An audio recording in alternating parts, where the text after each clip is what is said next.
Paris, 1600s. The city was drowning in mud and filth. One step and your shoes are gone. You take another step, black sludge splashes at your ankles.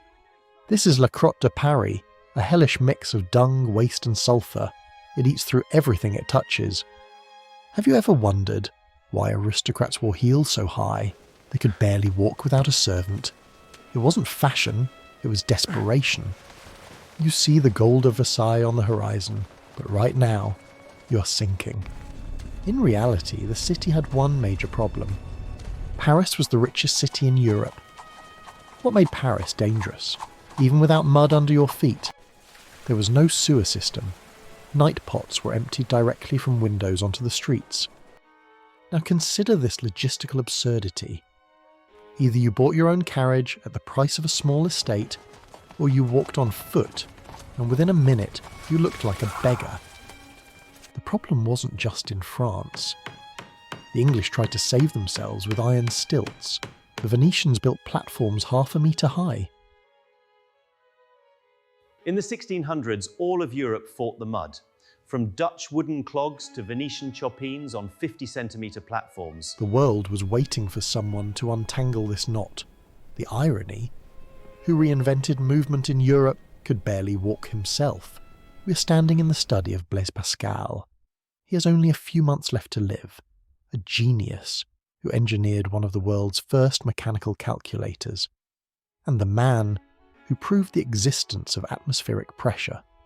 Without his formulas, modern stock markets would not exist, and neither would the algorithms powering today's AI. He was the first to tie a pocket watch to his wrist with a string, just to save time. Before 1654, he lived a different life. Gambling, luxury carriages, elite salons. He wasn't a duke. His family belonged to the noblesse de robe, the elite of state officials. Too rich for the crowd, too ordinary for true aristocracy. Everything changed in November. Pont de Neuilly. His horses suddenly bolt. They leap into the dark void of the Seine. The carriage hangs over the edge, one moment from death. Pascal looks down into the black water and sees not death, but a warning. That night became known as his Night of Fire. He burned his past. Sold his silver, sold his tapestries, left only books behind.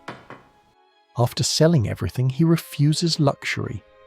No private carriage, no servants. When he can, he walks, slowly, in pain. The man who once rode in luxury now moves like a shadow through the city. Under his shirt, an iron belt with spikes, a constant reminder, you are nothing before God. Pascal believed the body must suffer, so the mind could see clearly, not comfort, not pleasure, only truth. While Paris suffocated in mud, Pascal saw thousands of carriages moving, empty. He asked one question: why does mobility belong to titles and not to a ticket? And the second question he asked became the beginning of everything. The year is 1662. France is starving. A man who has renounced wealth, with only months left to live, decides to build a startup. Not for profit, but as a machine of mercy. He creates public transport, where every ticket sold becomes bread for the starving people of Paris. Imagine the shock of his aristocratic friends. Pascal offers them not just an investment, but a social experiment, one he himself may never experience. He creates the first public transport system in the world. He takes carriages from wealthy sponsors, paints them blue, but the real innovation is not the colour, it's the schedule in a world ruled by church bells.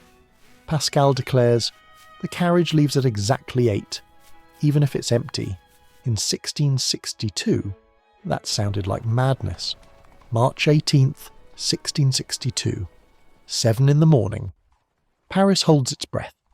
The first 7 carriages roll out on the route, Luxembourg to Port Saint-Antoine, each one 8 seats.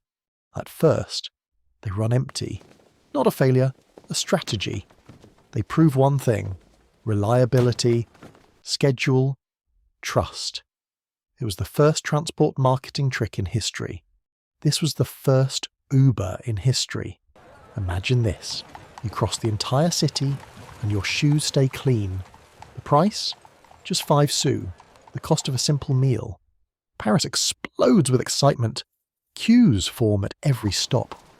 But inside those blue carriages, something happens, something Pascal could never calculate. Look closely. On the left, a marquis in a powdered wig. On the right, a craftsman smelling of leather and tar. Between them, just inches of space and an abyss of status. Without meaning to, Pascal invented equality. For us, this is normal. For the 17th century, this is the beginning of the end. The aristocrats don't just complain, they understand. If anyone can sit next to a nobleman for 5 sous, then titles also have a price, and that price is dangerously low. The idyll didn't last long. Soon the nobles take their complaints to the king, and the Parlement of Paris delivers the fatal blow. A decree appears. No servants, no soldiers, no workers, no people of low status. Mass access to carriages triggers a social explosion. Commoners and aristocrats in the same space. Unacceptable. The carriage becomes a privilege again. Without the masses, Pascal's startup collapses within months. That same year, the genius dies. He never sees his idea fall asleep for the next 150 years. Pascal gave Paris a transportation system while remaining immobile himself. He's gone, and with him, the blue carriages disappear. The project is shut down. All Pascal leaves behind are memories of blue carriages, and one radical idea. Comfort could belong to everyone. He proved one thing. The hardest part of innovation is not building the technology, it's convincing people to sit in the same carriage.